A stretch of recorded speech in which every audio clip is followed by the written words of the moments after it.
right. All right. Hey, everybody. So we're back to Zoom this time. We've been playing with some other programs, and I'm not real happy with the sound quality of those either. So we're doing Zoom again. But this is episode 11 of Myth and Monsters. Yeah. So it's New Year's Eve when this comes out. Yeah, happy New Year's Eve. Happy almost end of 2020. Thank God. It's been quite a year. It has been quite a year. I'm looking forward to 2021, although I'm afraid it's not going to be much different. I don't think it will be. However, I think there is, there's the prospect of it improving since we have this vaccine coming out. So, That's true. 2020 started the coronavirus. 2021 will hopefully start to see the end of it. So there is that. I hope so. It's been a long, long year. It sure has. So for this Myth and Monsters episode, we're going to do New Year's superstitions. Yeah. And the Turbull Canyon out in California. So you go first because I really, really want to hear about these New Year's superstitions. All right. There are some weird ones that I've never heard of before. Okay.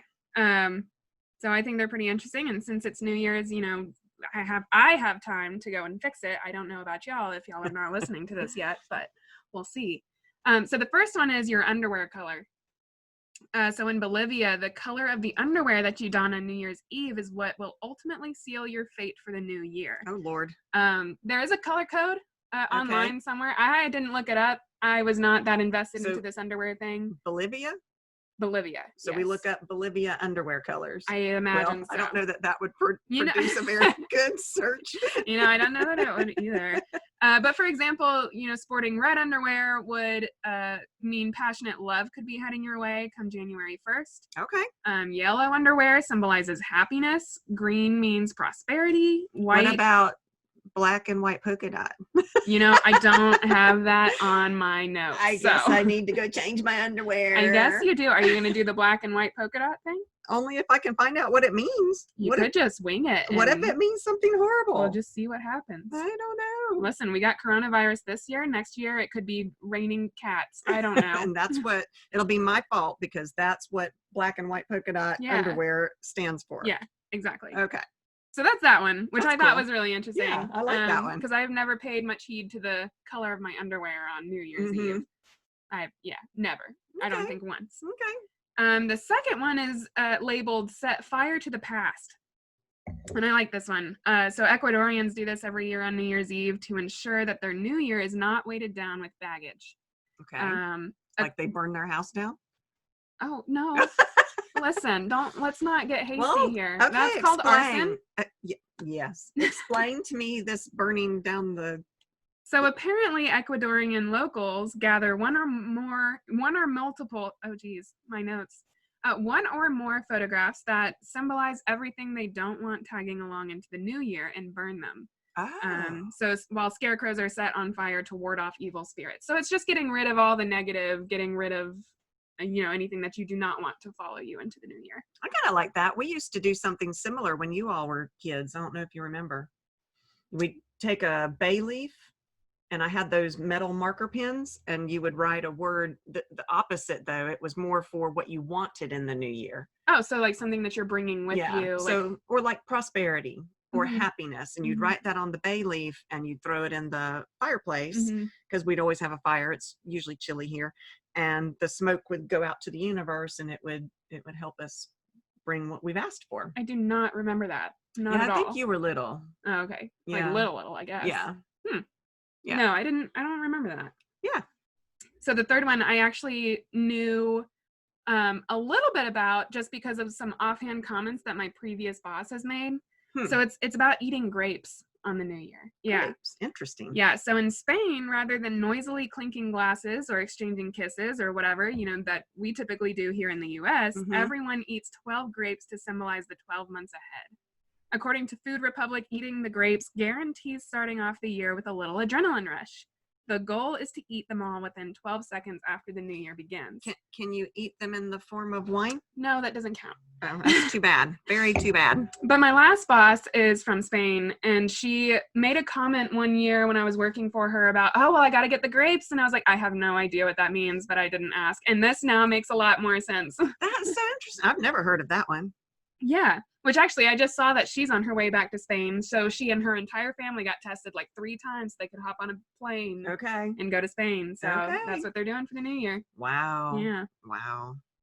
Number 4 is one that I think we're all pretty familiar with here in the US.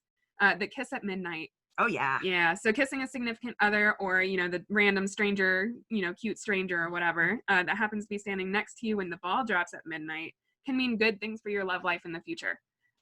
So it's good to start off the year with affection and all that jazz. And kisses. And kisses. I like kisses. The 5th one is eating for the new year. So what types of foods that you eat. Oh, yeah, I know this one. Yeah, so rumor has it that if you go into the new year eating greens or any kind of beans, there's a chance for the next 12 months to bring major financial gain and luck. Yeah, here in the South United States, we have Hoppin' Johns, which are black-eyed peas cooked with onions and usually I add rice to them. Oh my gosh, it's so good. It is. So Hoppin' Johns for luck, and then you're supposed to eat greens like collard greens. I'm not a big collard green fan, so I always make spinach, which I like. I make creamed spinach for the money. Mm-hmm. So we've done that here in the South United States. Yeah. So super good. I think, that's one that I see a lot of memes about. It's like, oh my God, everybody, please eat your beans and greens. We needed better 2021. So yep, we didn't eat enough last year. I got to make double the batches. Oh, that sounds great. I'll take it home with me. I'll continue to eat that luck. Yeah, Daddy and I can't eat them. We're on keto. We can't have Oh, black-eyed peas. You got to eat at least one bite. Yeah, we'll have to have some. At least one. Yeah, we were on keto last year and we didn't eat very much because of this. So it's our fault. 2020 is our fault. Oh no. Listen, don't claim that. I know, it's terrible. So the next one is about doors. So if you open all of your doors at midnight on New Year's Eve, it will help you to literally embrace the whole out with the old, in with the new mantra. So by doing so, you're showing that you're ready to let go of the bad from the year past, which 2020 has had plenty of. Yeah. And embrace the potential for the good in the next 12 months to come, which I think there's also potential for a lot of good in the next year. Yeah. I like that idea. I think we need to do that, except for we had a possum hanging around the other night. He might decide to come in. Possums are not bad critters. They're mostly just cute. Scared. Yeah. They're very cute. But I love those little pointed nose, and they hiss at you. They're so cute. They're something. I used to catch them for my job. Really? Yeah. And they don't carry rabies, which is really nice. Okay. And they're mostly just terrified, so they'll just sit there.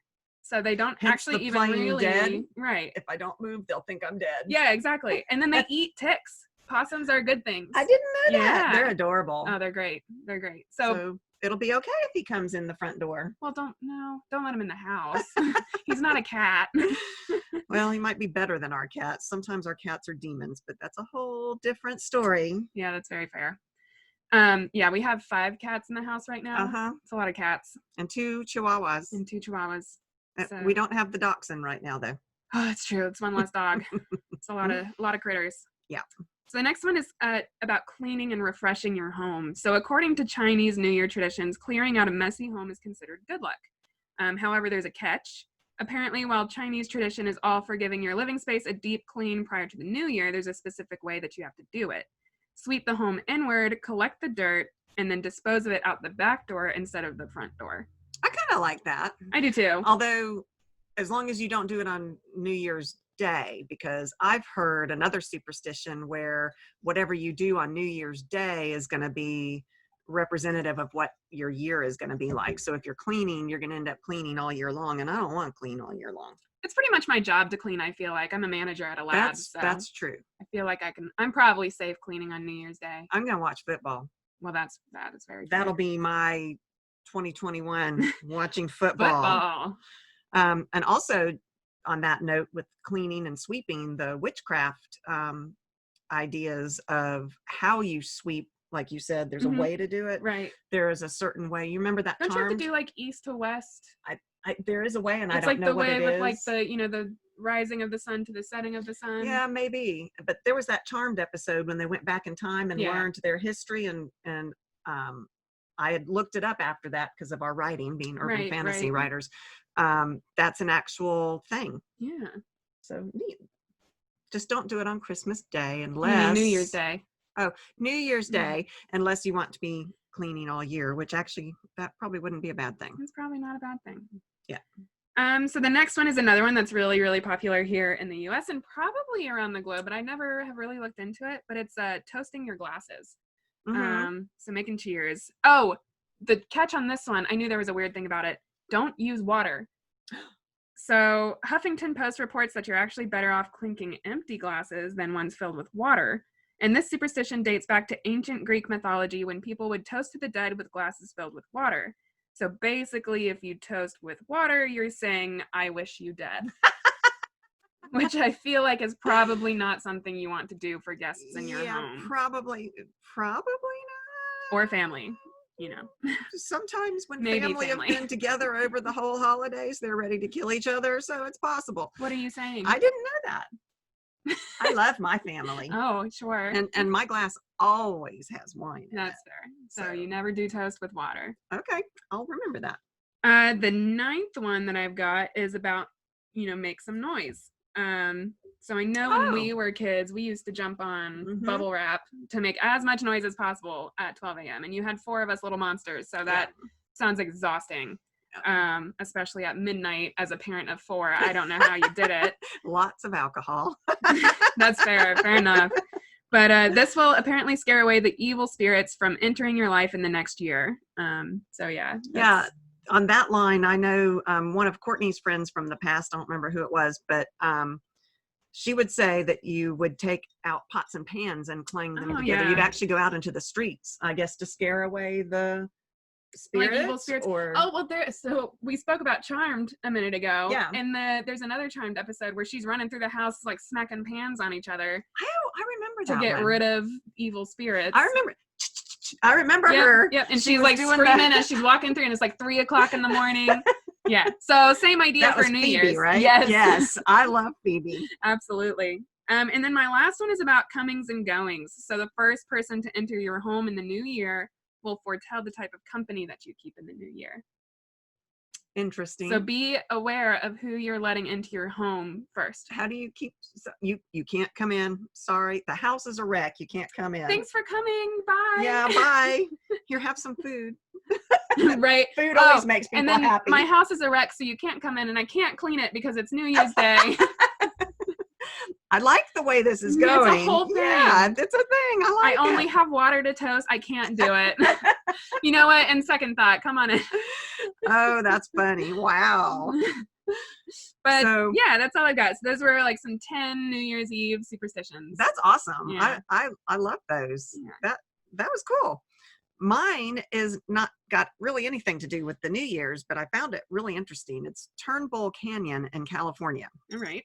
And it is located between the suburban city of Whittier and the city of Industry, which based on its name, I assume is like a place that has a lot of businesses. It is about 49,000 acres of scenic scariness. That's a lot of acres for scenic scariness. Yes.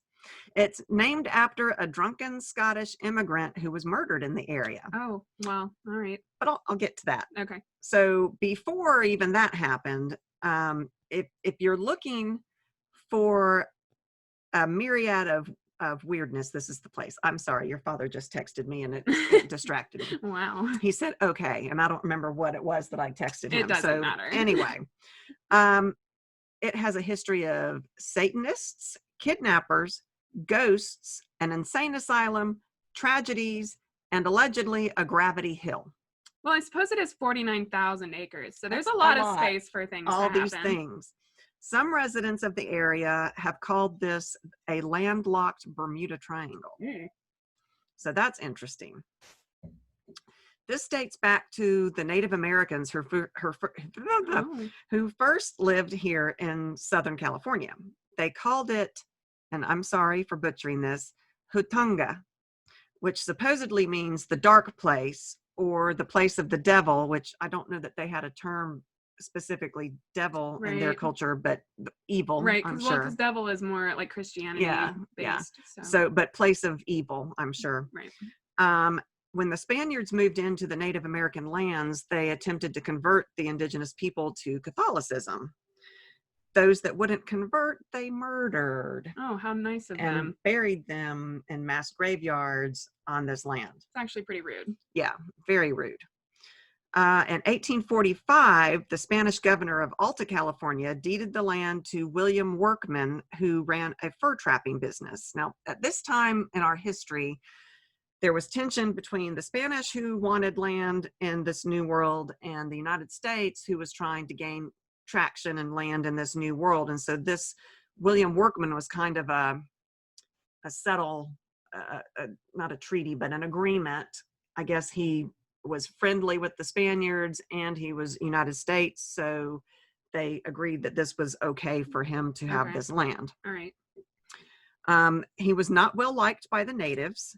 They had already dealt with the injustices of the Spaniards coming in and killing them for not converting to their faith. Right. And so they weren't really happy with interlopers on their lands to begin with. So they staged raids on his property in the beginning, and he built a tunnel under his house to protect his family during these raids. And the tunnel led from underneath his living room to the family burial grounds. Okay. Which is already kind of creepy. That's to a me. little weird. Why? Why not anywhere else? Like I know. Anywhere else. Why? Okay, whatever. So later, when the natives had given up, unfortunately, they gave up and acquiesced to him having this land, and they started to work for him on this land. And whenever they would have to go underneath his house into this hallway, whatever it is, they reported seeing ghosts in that passage. And that's kind of scary, but it probably was ghosts of the Indians that were killed, the Native Americans, right? That were killed. Workman then later plotted to overthrow the governor who gave him the land. And so the natives said that he had bad juju, and that these bad acts on that land caused a curse on him. He lost most of his property and most of his money, and his son-in-law shot himself in 1876 on the property as well. Wow. William Workman is said to be one of the ghosts that has been seen haunting Turbull Canyon. It was after William Workman's business failure that Turnbull, the drunk Scottish immigrant, I see, became involved with the property. He worked with a bank, and so he was in charge of all these different lands and that kind of thing. He was known to be a drunkard. He was easily taken advantage of because of his drunkenness, and he made this deal with the Quakers and sold the land to the Quakers. Shortly after that sale, he was beaten up on the way to or from somewhere. He doesn't remember because he was too drunk. Right. And he comes into town. He's all beaten up in black and blue. And the next day he died of an aneurysm. Oh, yikes. So he had some clot come loose. From the beating, I guess. Yeah. And the Quakers were like, oh, he was such a good man for selling us this house. And this land. And they named it after him. Hence Turbull Canyon. Seems like a good idea. Very strange. Yeah. During the Depression, rumors started about a kidnapping cult that used the site where they sold babies. They would kidnap and sell babies. Wonderful. There was also rumors that this kidnapping cult was really a satanic cult that sacrificed these children that they kidnapped. Okay. So there were children murdered there, the oldest one being 12 years old. There's an alleged story that this 12-year-old was seen on this altar. Oh, I see. Tied and murdered. Oh, okay. Although if someone saw that, I don't know. Anyway, that's one of the rumors. There was a recent anonymous source that said they found an old metal sign with the words "Die Jesus" on it, which they said went towards it being a satanic cult. But someone else in the comments said, no, that property was owned by Jesus somebody. And so Die Jesus was meant for that landowner who had issues with other local landowners. It's hard to say. That's unfortunate. I feel like either way is not great, but yeah. So, but it could have been a satanic cult. And that Die Jesus could have been part of their rituals or whatever. An insane asylum was also apparently located somewhere in Turbull Canyon. Because this just why gets not? Better and better. I feel like, why not add to the mix? It flourished in the 1930s until it was burned down in the early 1940s, so 10 years. It's, I feel like every time we talk about old-timey insane asylums, they always end up burning down. Which, granted, they weren't great places. They were not ideal at all in general. They just weren't Yeah. good. Yeah. So maybe that's why they all burned down. No information on whether they're burned down by people that used to be patients there or what, but Right. I wouldn't blame it. This place was not a nice place. It was known for the torture and It's not surprising. that kind of I thing, you mean, know. insane asylums, they're not. Back in that time, they didn't know medical treatment, so there were not a lot of laws protecting the rights of certain people. And Mhm. so it was very easy. Let's experiment on this person. There's no laws Right. to protect them. They have no Right. rights. So it's said that a psychic feeling remains over that area. Okay. So that if you're one of those sensitive people, like I think we are, Yeah. you supposedly feel it when you Mhm. walk in there. You know, you look at this beautiful land because it is gorgeous out there. It's in Southern California. Right. But you have this feeling that you can feel that psychic remnant of what happened there. It's like an echo of emotion kind Yeah, of thing. yeah. Sometime around 1962, a group of teenagers were partying on the ruins of this insane asylum. And legend has it that one of the more daring boys was killed by the remains of a long dormant electroshock device, which pumped several thousand volts into his drug-addled brain. Would it even be active anymore? It shouldn't be. Right. And so the rumor is that it was the ghost that did it. I guess he must have sat down, you know, I'm envisioning one of those chairs where they put that thing around your head and put bzz, you know, into your little brain. Yes, I'm sure that's what they were called. The bzz thing. Yeah, me and my words. I am a writer. But I bet that if this is even true, he sat down in that chair saying, oh, ha, ha, and somehow managed to be electrocuted. So the idea is that a ghost did it? Yeah. Okay. Yeah. Between Skyline Drive and Descending Drive, which I don't know where these are because we've never been there. We might have to go there now. There is. Whoa. No. Yeah. False. Yeah. No. I want to go find it. This path, this meandering path, is said to lead to Hell's Gates. Ah, yes, that's where I want to go on vacation. Yeah. No. We could randonaut it. No. Yeah. No. Let's not go back to this randonaut thing. Yeah. No. That sounds like a horrible idea. I think it sounds great. Anyway, yeah, I would be the first to die in a horror movie. She didn't disagree. Okay. No. There were some actual verified events that took place here, hence the Bermuda Triangle reference type thing. There was the crash of Flight 416.